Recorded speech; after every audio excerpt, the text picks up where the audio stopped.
All right, good morning, all. Happy Wednesday. I was having my morning coffee and thinking about what installment I was going to do for number 3 on my 10 guns in 10 days. But I've been working with this theme of my 32s and bringing out a couple of the kind of different things. Now, you're getting a twofer today, mostly because this is essentially the same gun, but I picked up one in a sort of a nickel chrome plated finish, hammerless or bobbed hammer. So this one's pretty much or double action only. Just making sure everybody's good, we're clear. So it's got a pretty heavy trigger pull, but workable. And this one does have a hammer. Of course, both of them are in the Topbreak design, and that's what drew me to these.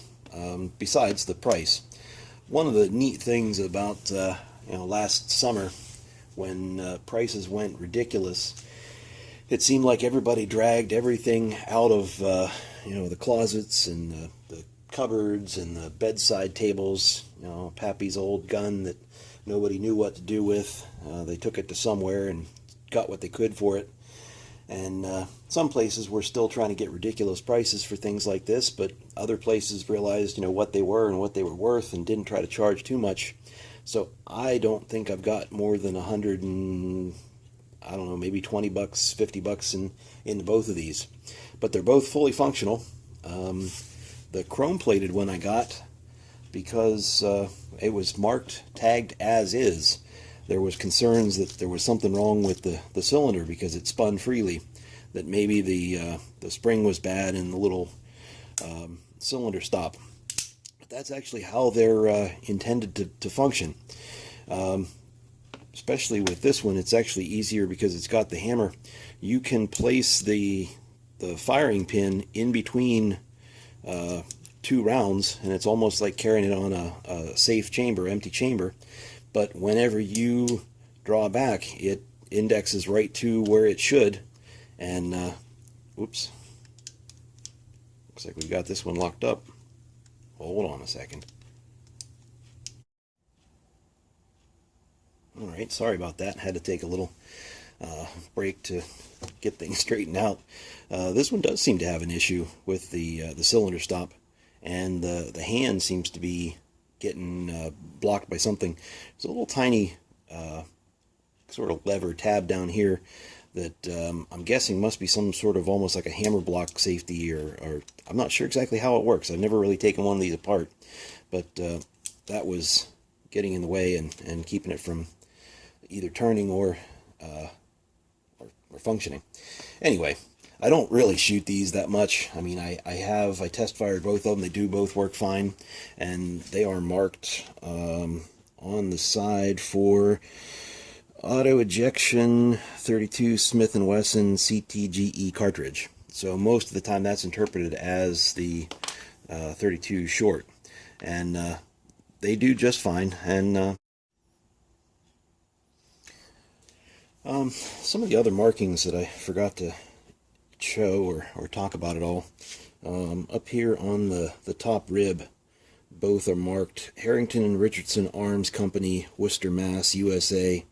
Patent May 14 and August, looks like 6, 89, April 2, 95, April 7, 96. I think this one is a little bit different. Harrington and Richardson Arms Company, Worcester, Mass, USA. Patented August 6th, 1889, October 8th, 1895. So that's the other markings that they get. I'm not sure how old these two are. I didn't really do any kind of a search on the serial numbers. There is a book about H&R revolvers by a guy named Bill something. I have to look it up. It's way out of print, and finding a copy, they're not exactly cheap, but might be something I try to pick up at some point so that I know a little bit better how they operate, taking them apart, putting them together, and what all the markings mean. But just wanted to put that little bit of information in there in case anybody's looking at one of these or has one of these and trying to figure out what they are. No, I feel pretty safe shooting those in it. Some people don't want to do anything more than an old black powder cartridge in these, but they're so low pressure the shorts are no problem. The 32 longs actually do they chamber just fine, and I think I fired 32 longs in the nickel plated one, but I don't think I've ever fired the 32 longs in the blued finish. But you know, this is not something I would really want to carry with plenty of other reasonable options. I got these just for the collection sake, and I don't know, at some point I sort of think it would be fun, since I do the leather work, make a double shoulder rig to put one in each. I don't know, just to have some fun with it. I say they're more of a collection kind of thing than shooters, but you know, I shoot just about everything I have, so I you know, I almost wonder if this is something like what Grandma Thomas had, great Grandma Thomas had in her purse that day that she come out of the store. I don't know that. It's just you know, these are kind of guns for that time period.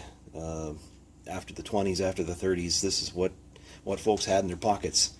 It wasn't as common to be packing around a 38 special or a 9mm for certain. But I just thought I'd share these with you. They're another installment. This is installment number 3 in 10 guns in 10 days. We'll see what we bring out tomorrow. Maybe we'll bring out another auto. Thanks a lot. See ya.